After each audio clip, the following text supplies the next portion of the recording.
FATF की FATF में जो 27 चीजें डिस्कस हो रही थी उसमें से 24 चीजें हाथी निकल गया, पूंछ रह गई है। 24 चीजें जो है वो गुजर चुकी हैं, 3 जो रह गई हैं वो भी गुजर जाएंगी। आप अपनी तैयारी करते रहें कि आपको हम अगर फंसाने की कोशिश करें तो आप कैसे बचेंगे, क्योंकि आपके यहाँ जो चीजें आजकल चल रही हैं उनके ऊपर भी कड़ी नजर है हमारी। सुनिए एक मिनट राजा फैजल, सुनो राजा फैजल सुनो, मैं बार बार ये कोचिंग क्लास लेने के लिए तैयार नहीं हूं और मैं इतनी बार सिखाता हूं, मैं परेशान हो गया हूं। हाथ जोड़ के माफी मंगवा लो मुझसे भाई। अब मेरी बात सुनो ध्यान से। आपने बोला कि ये जो डॉजियर दिखाया है श्वेता त्रिपाठी ने, आपने बोला कि साहब इसमें कौन सी बड़ी बात हो गई, लोग अपने डॉक्यूमेंट्स निकालते रहते हैं। इसका मतलब ये आप तस्लीम करते हैं, मानते हैं, आपको स्वीकार है कि ये डॉजियर जो है ये ओरिजिनल है, ये जेन्युइन है, ये सच्चा है। पहली चीज। दूसरी चीज, आप कह रहे, एक मिनट मेरी बात सुन लो दोस्त, मेरी बात सुन लो, मेरी बात सुन लो। इसमें सुनो बाकियों का छोड़ो, जो 39 लोगों का नाम सुना है, इसमें दाऊद इब्राहिम का नाम लिखा हुआ है। आप कह रहे हैं कि दाऊद इब्राहिम की प्रॉपर्टी जब्त करो, उसको अंडरग्राउंड करो। तो आप हमेशा लिखेंगे ना। सुनो, आपने दाऊद इब्राहिम का इसमें नाम लिखा हुआ है। तीसरी चीज, आप ये कह रहे हैं कि आपने जो भारत को डॉजियर दिया था, भारत ने एक्शन नहीं लिया। आपने उस डॉजियर में क्या लिखा है आपको पता है? आपने देखा वो डॉजियर? वो कहता है हरियाणा में, वो कहता है हरियाणा में, सुनो मेरी बात, आपने देखा है? ये वही है जो शाह महमूद कुरैशी और आपके डीजी आईएसपीआर बाबर इफ्तिकार ने प्रेस कॉन्फ्रेंस ली थी, उसी डॉजियर की बात कर रहे हो। और उस डॉजियर में क्या लिखा है सुनो, और ये एब्सोल्युटली सुनिए, वो डॉजियर हमने भी देखा है। सुनो मेरी बात राजा, इधर सुनो। वो डॉजियर जो है ना, वो डॉजियर, उस डॉजियर की सच्चाई क्या है? उत्तर प्रदेश में 30 हैं, हिमाचल में 50 हैं, हरियाणा में 15 हैं। ऐसे तो आपने गिनती लिख रखी है। क्या ग्रिड रेफरेंस है? कौन है? कहां है? उसमें सिर्फ ऐसे नंबर लिख रखे हैं। Thank you sir. आपने ये नहीं बोला कि उत्तराखंड में 100 हैं, लद्दाख में 55 हैं। जैसे मुबारक हुसैन पटेल। एक मिनट, ये सब बातें ये पाकिस्तानी आवाम को आप लोग जो चूरन खिलाते हैं उनको खिलाइए। यहाँ पे सर पढ़े लिखे लोग हैं। अरे नहीं, डिटेल दीजिए। श्वेता, इंडिया को इतनी टेंशन क्यों होती है जब पाकिस्तान का कहीं पे भी नाम आता है? आप लोग इतने परेशान क्यों होते हो? हमारे मसाइल हम खुद अपने अच्छे तरीके से हल कर सकते हैं और 1 बाय 1 हल कर रहे हैं। आप इतना परेशान होंगे तो समय से बालातर हो जाएगा कि आपको अपनी टेंशन लेनी है या हमारी। इफ्तिकार चौधरी साहब, आप समझ नहीं पाए कि एंकर अभी तक बोल क्या रही है। वो ये नहीं कह रही कि एफएटीएफ क्या अपना काम करा नहीं करा, बहस उस पर है ही नहीं सर। आप काम आज करें अगले साल करें, वो आपकी मर्जी, हमारा कोई लेना देना नहीं उससे। आप आराम से करें सर अपनी सहूलियत से। वो ये कह रही हैं कि रातों रात पाकिस्तान में चिट्ठी निकाली गई, हुजूर चिट्ठी निकाली गई पाकिस्तानी सरकार से।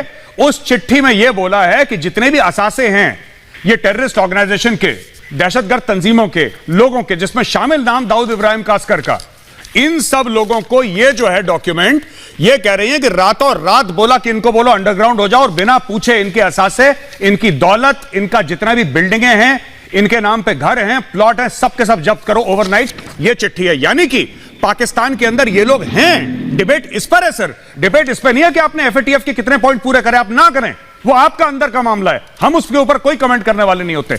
हम ये कह रहे हैं कि दाऊद इब्राहिम कासकर ने 3000 किलो आरडीएक्स लाया था, 1993 में बॉम्बे में बॉम्ब ब्लास्ट करा था। आपका मुल्क तस्लीम करता है कि हमारा गुनहगार आपके मुल्क में है। वो यहां पे दाऊद इब्राहिम कासकर का नाम लिखा हुआ है सर। वो इकबाल सेठ के नाम पे कराची में बैठा है सर, क्लिफ्टन में उसका घर है। मैं आपसे ये कह रहा हूं सर कि आपकी सरकार ये तस्लीम कर रही है सर। हुजूर वाला आपने अभी अभिनंदन का नाम लिया। आपके खुद मेंबर ऑफ पार्लियामेंट यानी कि मेंबर ऑफ नेशनल असेंबली ये कह रहे हैं कि बाजवा साहब की पतलून गीली हो चुकी थी, उनके माथे पे पसीना था। पार्लियामेंट पे खड़े होकर आपके पार्लियामेंटेरियन ने बोला है, फिर आप अभिनंदन का नाम ले रहे हैं। यानी कि आपकी मजबूरी थी, आपकी मजबूरी थी अभिनंदन को छोड़ना, क्योंकि यहां से अटैक हो जाता। और आपके पार्लियामेंटेरियन ने बोला है सर, आपकी इज्जत की सादक साहब हैं आपके पार्लियामेंटेरियन, मिस्टर सादक, जनाब सादिक ने बोला कि बाजवा साहब की टांगें कांप रही थी, बाजवा साहब के पेशानी पे पसीना था। उसने बोला कि नहीं बोला? उस पे कितने प्रोग्राम हो आप एक बात बताइए, बोला कि नहीं बोला? आपका पार्लियामेंटेरियन बोल रहा है कि आपके आर्मी चीफ के पैर कांप रहे हैं सर। आपका पार्लियामेंटेरियन बोल रहा है कि आपके आर्मी चीफ के पैर कांप रहे हैं। अभिनंदन तो आपके लिए बुरा सपना था। पूरे मुल्क को ऐसे सदमे में डालकर गया कि अभी तक हर तीसरे दिन कोई पाकिस्तानी बेवकूफ आ जाता है ट्विटर पे, house the T is fantastic. पता नहीं अभिनंदन ने क्या करा पाकिस्तान में, मुझे समझ में नहीं आ रहा। कुछ तो अभिनंदन ने करा, जब मिलेगा तो पूछूंगा उससे कि भाई तूने करा क्या वहां पे, कि अभी तक पाकिस्तानियों को रात को सपने में अभिनंदन आता है। सर सुनिए, सादिक साहब ने बोला था कि नहीं बोला था कि बाजवा साहब के पैर कांप रहे थे? सर आप बताइए, हुजूर वाला आप ये बात बताइए, बाजवा साहब के पैर कांप रहे थे कि नहीं कांप रहे थे? यहाँ से डोवाल साहब का कॉल गया था, इंडिया के एनएसए श्री अजीत डोवाल जी का कॉल गया, और डोवाल साहब ने एक बात बोली, अभिनंदन को 24 घंटे के अंदर नहीं छोड़ा। तो जिसको लाहौर बोलते थे ना, वहां पे खंडर मिलेगा।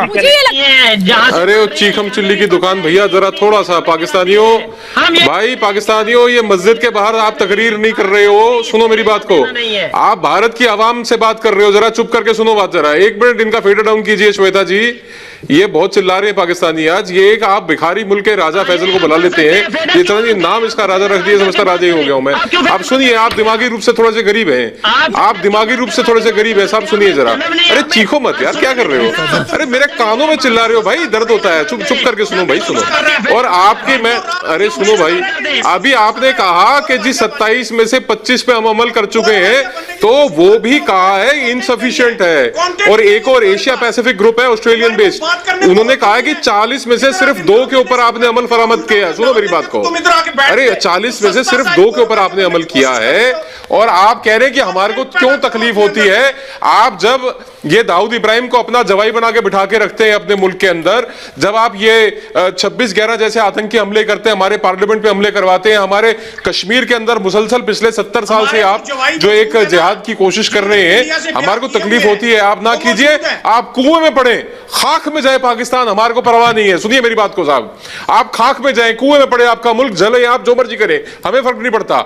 रेडक्लिफ लाइन से इधर ना आए। और जो आप, अच्छा एक बार आपको बड़ा अच्छा, मेरे ख्याल है मेजर गौरव इस बात से सहमत भी होंगे, एक बड़ा अच्छा सॉल्यूशन देता हूं मैं, उससे उधर भी जिसे कहते हैं ना कि अमन हो जाएगा, इधर भी अमन हो जाएगा, और पूरी दुनिया में अमन हो जाएगा बहुत बढ़िया से। आप पीओके खाली कर दीजिए, रिट्रीट कर दीजिए वहां से, बलूचियों को बलूचिस्तान दे दीजिए, सिंधु को सिंधु दे दीजिए, और ये जो खालिस्तानी है ना आपके बड़े सगे भाई बने हुए, आप खालिस्तान दे दीजिए, मजा आ गया। पाकिस्तान ड्रामा ही तो है पाकिस्तान का। नॉर्थ कोरिया और ईरान के बाद एक पाकिस्तान तो है जो ब्लैक लिस्ट पे जाने वाला है। आप लोग ब्लैक लिस्ट पे जाने से बच जाएंगे, पूरी दुनिया में भी बड़ा अमन अमान हो जाएगा। दफा करो यार, कुएं में डालो पाकिस्तान को, जलाओ इसको, क्या है ये? कुछ नहीं है, ये सफेद और सब्ज रंग का एक झंडा सा बना दिया आपने, पागलों की तरह घूम रहे उसके पीछे। जहाद करेंगे यार, आपसे 70 साल में तो यहाँ पे कुछ हुआ नहीं, आप जहाद करेंगे, दे दो बलूचों को बलूचिस्तान दो यार, सिंधु देश करो यार, ये पख्तूनों को पख्तूनिस्तान दो, ये खालिस्तानियों को दे दो, खालिस्तान खत्म करो। क्या रखा पाकिस्तान में? वैसे भी आपका जो मुआशरा है, जो आपकी कौम है, आप लोग परवर्टेड से लोग हैं यार, आप लोगों को देखिए। मैं, एक मेरे मित्र हैं, बड़े क्लोज मित्र हैं, उनके पिताजी को कैंसर हो गया। मैं एक चीज शेयर करना चाहता हूं, मुझे लगता है सरल भाषा में समझाना बड़ा जरूरी है। और एडवांस स्टेज पे कैंसर हो गया, और हम अलग अलग डॉक्टरों के पास जा रहे थे उनकी रिपोर्ट लेके कि ये रिपोर्ट देखिए, कहीं कोई उपचार हो सकता हो तो बताइए।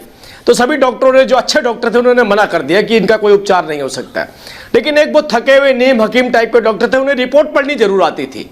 उन्होंने रिपोर्ट पढ़ी और बड़े खुश हुए देखकर, उन्होंने कहा वाह वाह मजा आ गया, मेरे पास इसका इलाज है। तो हम बड़े कंफ्यूज हुए कि यार सारे डॉक्टरों ने मना कर दिया, केवल एक डॉक्टर इस बात को एडमिट कर रहा है कि मेरे पास इलाज है। उसने कहा आपने ध्यान नहीं दिया, इस पेशेंट को टीबी भी है। तो हमने कहा टीबी है तो उसका क्या मतलब? कहता टीबी का इलाज तो संभव है, कैंसर का नहीं है। आप देखिए इसी तरीके की डिबेट ये लोग कर रहे हैं कि आप जो असली कैंसर है उस पर डिबेट नहीं करना चाहते। ये पाकिस्तान की आवाम को जो मैसेज देते हैं वो यही देते हैं कि हमारे पास टीबी का इलाज है, कैंसर पर चर्चा करेंगे तो पकड़े जाएंगे। FATF ने क्या बात बोली? FATF ने यही बात बोली कि जो आपके ऊपर सैंक्शन लगाए गए हैं उसमें आप अभी फुलफिल नहीं कर पा रहे। आप लोग, राजीव जेटली सही बात